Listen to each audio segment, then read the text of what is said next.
So, bali gagawa tayo ngayon ng 4S Topi Life of 4 battery. So, 12 Ah po yung gagawin natin, guys. So, ang gagawin natin dito ay kailangan meron kayong 8 piraso na Life of 4 battery, 3 to 700 or 3 to 650. Pwedeng nyo gamitin dyan. So, ang gagawin natin ngayon ay pagdikit nyo lang yung dalawang battery na yan kasi nakaparallel tayo, di ba? Magparallel kayo ng tigda dalawa. Tapos, ang gagawin natin dyan ay ganito. Ayan.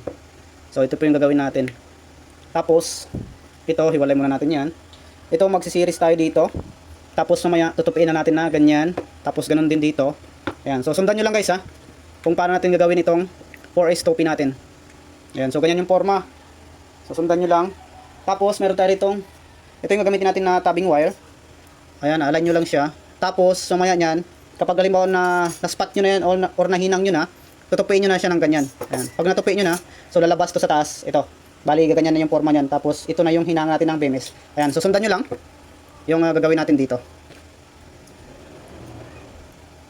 So, bali, sa akin, gagawin ko to. Meron akong spot weld dito. Ayan yung gagamitin kong pang dikit dito. Ito yung spot weld natin, guys. Ayan. So, on lang natin yan. So, yung battery natin dito ay 3.2 volts. Ito yung spot weld natin ay na-order ko lang din to sa online. So, check muna natin kung okay yung dikit niya. Testing. So, medyo mahina. Lakasan natin. Taasan muna natin yung amperahe. Testing natin ulit.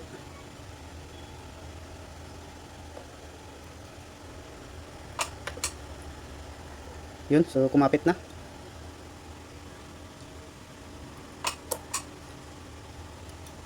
So kung wala kayong spot weld, pwede nyo siyang hinangin.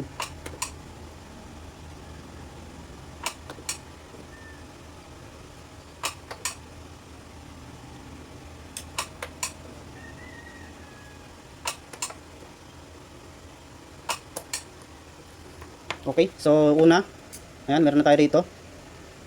Sitin natin kung malakas yung kapit ng ating hinang or ating spot weld. So, kumapit na rin naman. Yan, dito ulitin lang natin, medyo maluwag pa eh. Taas lang natin yung amperahe niya. So, medyo makapal kasi itong ating ginamit na tabbing wire. Kaya kailangan natin medyo lakasan. Yan, so para kumapit siya ng maigi.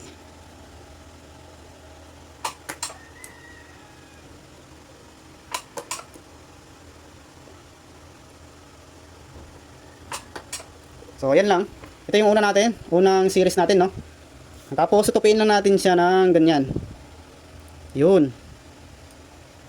Okay. Ganyan na. Diba? So, una mapansin nyo. Ayan. May negative na tayo at positive dito. So, ang sunod naman natin yan, ito naman gagawin natin. Ganon din yung forma. Ganito din yung forma mamaya. Ganyan din siya. So, dalawa yung ginawa ko niyan.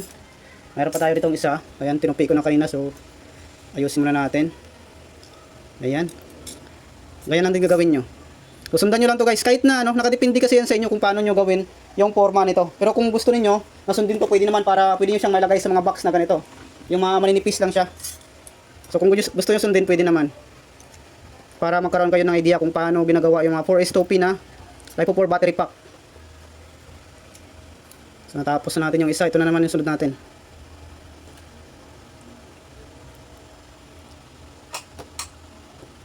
Yan, so maganda yung kapit.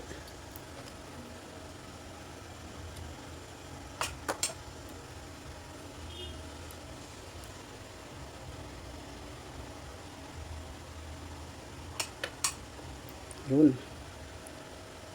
Diin nyo lang na maigi kapag halimbawa nag-spot weld kayo para sigurado yung kapit niya. Yun, diba? Malakas po yan. So ulitin lang natin para mas madami, mas maganda.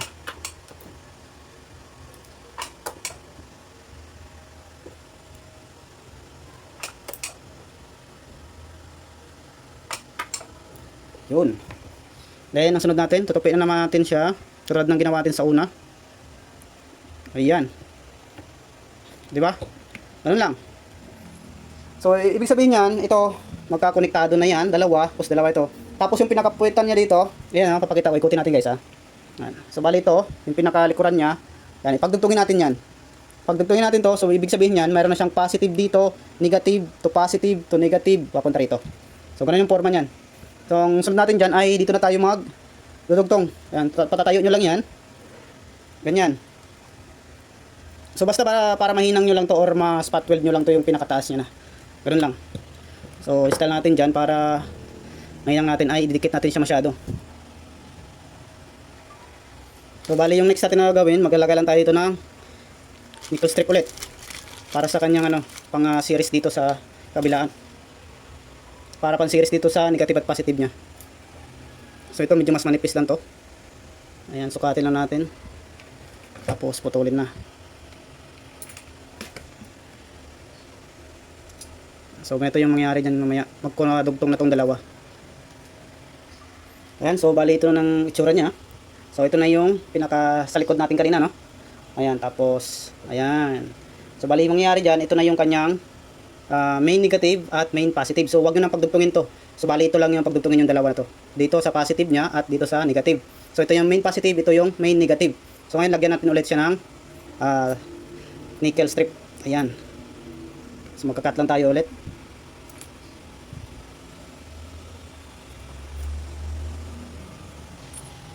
Para magsama lang itong dalawa sa dulo.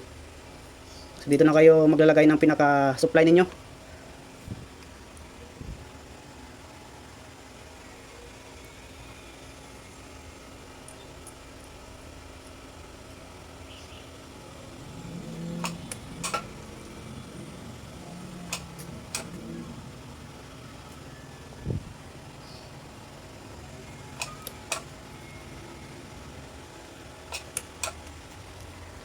Okay.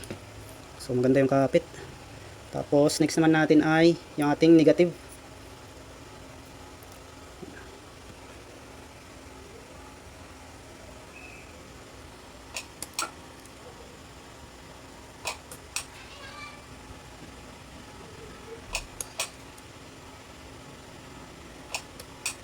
Okay. So buo na siya. Ayan guys, ganito lang kadali gumawa ng mga maninipis na pormahan ng mga 4S topi. Ayan. So ito yung main positive, ito yung main negative natin. Ayan. So pakita ko sa inyo. Ayan. Main positive, main negative. So bali yung forma niyan, positive, negative to positive dito sa likod. Ayan.